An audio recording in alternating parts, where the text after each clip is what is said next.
Hello everyone, welcome to my channel daily editorial analysis में आपका स्वागत है। तो आज हम 17 जून का एडिटोरियल एनालिसिस करने वाले हैं। तो पहला जो न्यूज़ है वो है technology drives India France strategic convergence.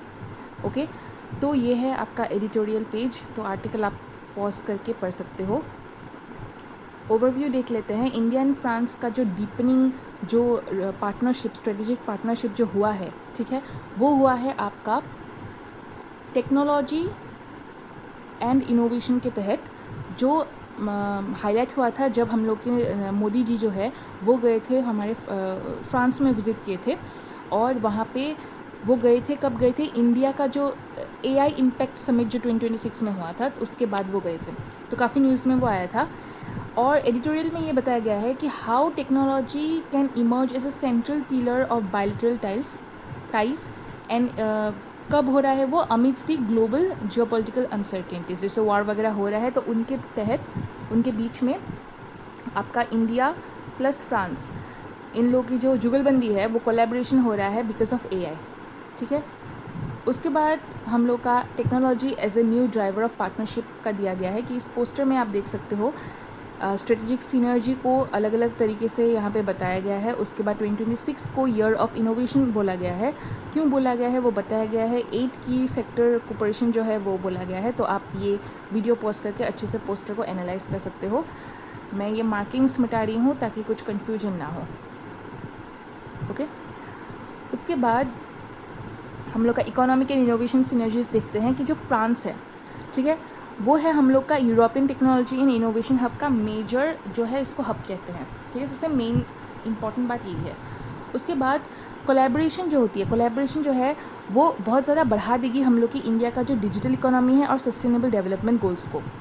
फिर जो जॉइंट वेंचर्स वगैरह होता है वो biotech, public infrastructure, emerging technologies, इन सबको बहुत बढ़ावा देता है, लॉन्ग टर्म इकोनॉमिक वैल्यू को बढ़ाता है। प्राइवेट सेक्टर पार्टिसिपेशन बहुत ज़्यादा एक्सपेक्टेड है, क्योंकि प्राइवेट सेक्टर पार्टिसिपेशन को ही क्या कहते हैं, बैकबोन ऑफ फ्यूचर कोऑपरेशन। तो प्राइवेट जो हम लोग का प्राइवेट जो सेक्टर्स होते हैं, क्योंकि गवर्नमेंट तो रहेंगी, वो रहेंगी, लेकिन प्राइवेट जो है वो हम लोग को हेल्प करता है कैपिटलिज्म में। ठीक, क्योंकि देश को चलाने के लिए मेन क्या चीज़ है, पैसा। तो वो आता है आपका प्राइवेट सेक्टर से, क्योंकि बड़े बड़े बिजनेसमैन ही प्राइवेट सेक्टर को चलाते हैं, इसलिए। उसके बाद आपका जो defence space and strategic cooperation है, इसके हिसाब से अगर हम लोग जाएँ तो डिफेंस का जो हम लोग का को डिज़ाइन एंड को प्रोडक्शन है, वो प्लेटफॉर्म्स बहुत ज़्यादा प्रायोरिटी में है। जो इमर्जिंग एरियाज़ निकल रहा है वो क्या क्या है, स्मॉल मॉलिकुलर रिएक्टर जिसको हम लोग SMR कहते हैं, फिर हम लोग का जॉइंट सैटेलाइट डेवलपमेंट और ह्यूमन स्पेस फाइट का जो प्रोग्राम्स वगैरह होता है। उसके बाद स्ट्रेटेजिक जो ऑटोनॉमी, ठीक है, it remains a shared principle guiding both countries. और जो पार्टनरशिप जो है वो क्या, किसको स्ट्रॉन्ग करेगा, इंडिया का जो डिफेंस इंडिजिनाइजेशन है, मतलब इंडिजिनस जो इंडिया डिफेंस सिस्टम बना रहा है, ठीक है, वोकल फॉर लोकल, वो उस चीज़ को काफ़ी स्ट्रॉन्ग बना देगा, क्योंकि हमको हेल्प मिलेगा फ्रांस से। उसके बाद टेक्नोलॉजिकल जो सेल्फ रिलायंस है उसमें हेल्प होगा। तो अगर हम लोग अफ्रीका और ग्लोबल साउथ एंगेजमेंट का अगर बात करें तो देखो, इंडिया और फ्रांस का अगर हम लोग एक साथ कोलैब करते हैं तो वो अफ्रीका का पोटेंशियल को अनटैप करता है। ठीक है, तो कोऑपरेशन जो है वो क्या करेगा, हम लोग के डिजिटल इंफ्रास्ट्रक्चर डेवलपमेंट, पार्टनरशिप और कैपेसिटी बिल्डिंग को काफ़ी ज़्यादा एक्सपांड कर देगा। ठीक है, दोनों कंट्री जो है, दोनों ही बहुत ज़्यादा कंसर्न है। जो कन्फ्लिक्ट्स और वॉर चल रहा है यूक्रेन में, जो चल रहा है यूक्रेन रशिया के बीच, या ईरान इज़राइल अमेरिका के बीच जो हो रहा है, उनके ऊपर बहुत ज़्यादा कंसर्न है, and the impact on global south. ठीक है, तो जॉइंट एंगेजमेंट अगर होगा तो क्या करेगा, जो सपोर्ट है इंक्लूसिव हो जाएगा, सस्टेनेबल डेवलपमेंट हो जाएगा अफ्रीका में, क्योंकि अफ्रीका का अगर पोटेंशियल बढ़ गया तो इंडिया और फ्रांस दोनों के लिए बहुत फ़ायदेमंद है।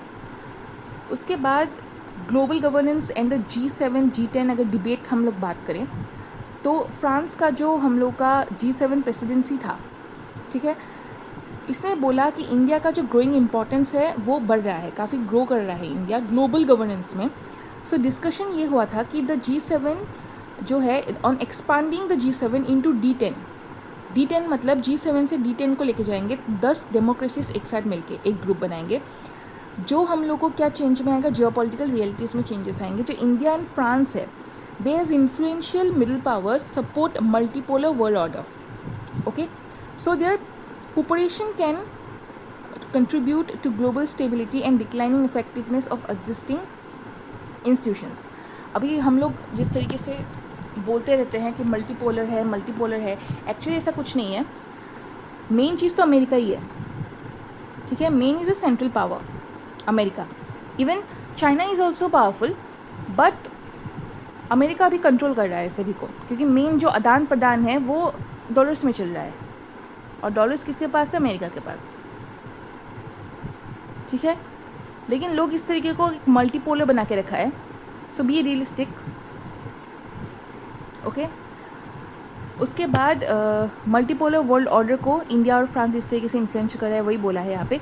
तो इस जो एडिटोरियल से है, इससे ये इस टाइप का क्वेश्चन आ सकता है जो 15 मार्क्स का आएगा. वो आप वीडियो पॉज करो, अच्छे से क्वेश्चन को पढ़ो, उसका आंसर देना. उसके बाद ये कुछ 3 छोटे छोटे क्वेश्चन है, इसका भी आंसर आप लोग प्रैक्टिस करोगे. फिर आपका सेकंड जो है वो है पीस विद पीस, ओके. ये है इसका, आप ये देख लो आपका एडिटोरियल. तो ओवरव्यू देखते हैं कि जो इलाहाबाद हाई कोर्ट है, ठीक है, रूलिंग इन चंद्रपाल सिंह, ठीक है, has reignited debate on the misuse of preventive detention laws in India. Judgment addresses growing concern over arbitrary detention, executive overreach, or erosion of personal liberty under the guise of maintaining public order. तो prevention detention क्या हो रहा है? Preventive detention जब purpose versus जो practice है, तो हम लोग का प्रिवेंटिव डिटेंशन जो है वो क्या अलाउ करता है? The state to act before a crime occurs if a person is perceived as a threat to public order.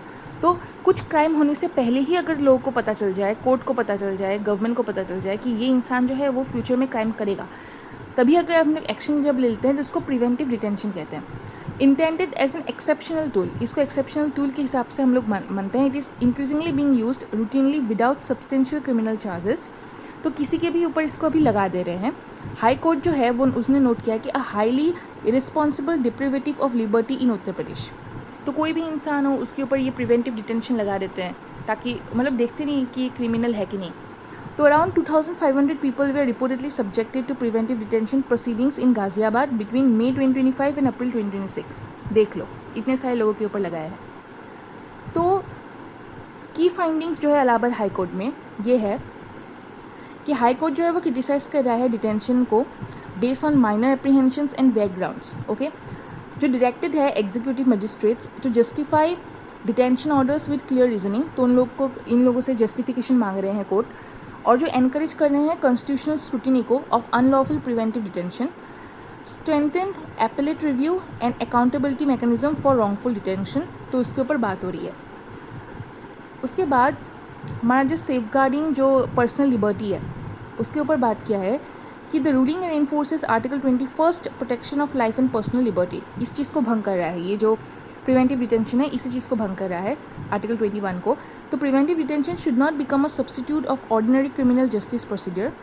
Judgement seeks to curb the misuse of unspecified communal tension और public order concern as ground of detention, okay. It recognizes compensation as a remedy for unlawful incarnation.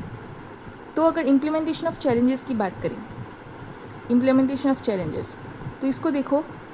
Institutional का जो barriers है to reform और propose जो mechanism है for accountability, ये यहाँ पे लिखा गया है. तो अच्छे से इसको पॉज करके देखना, मैं मार्किंग सता रही हूँ ताकि प्रॉब्लम ना हो. उसके बाद है हम लोग का बॉर्डर का जो डेमोक्रेटिक इम्प्लीकेशन हो रहा है वो. So broader democratic implication. So the ruling questions the use of preventive detention to suppress dissent or peaceful protest, okay. Its principles may influence cases involving activist workers and civil society groups, ठीक है. तो reaffirms करता है that maintaining peace cannot justify unjustified restriction constitutional freedoms. तो अगर हम लोग मतलब हम लोग पीस को मेंटेन करने के लिए लोगों को अरेस्ट कर रहे हैं, उनको डिटेंशन कर रहे हैं, इसका मतलब ये नहीं है कि ये जस्टिफाइड है, क्योंकि आपको सॉलिड प्रूफ चाहिए प्रिवेंटिव डिटेंशन के लिए. इसी चीज़ को बोला गया है कि जो हम लोग का कॉन्स्टिट्यूशनल जो फ्रीडम है इस चीज़ को भंग कर रहे हो, क्योंकि सभी के पास अपना अपना लिबर्टी है, अपना फ्रीडम है. तो strengthen the balance between state security and individual rights in a constitutional democracy. तो और कुछ रिफॉर्म्स लाना पड़ेगा ताकि इंडिविजुअल जो हम लोग का फ्रीडम है, जो राइट्स है, और हम लोग का जो स्टेट सिक्योरिटी है, दोनों के बीच में बने रहे, बैलेंस बना रहे. तो वो बैलेंस अभी टूट चुका है. उत्तर प्रदेश में। तो मेंस का ये क्वेश्चन आ सकता है इस तरीके से, ठीक है। प्रिवेंटिव डिटेंशन के बारे में जो यहाँ पे बताया गया है, इसको आप अच्छे से पढ़ोगे और लिखोगे। PYQ जो लिंकेज था हम लोग को इस क्वेश्चन से मिला है 2023 15 मार्क्स का इस क्वेश्चन में, जो आपको करना है। उसके बाद ये 3 छोटे क्वेश्चन है, उसका भी आंसर आपको प्रैक्टिस करना है। तो that's all for today, thank you.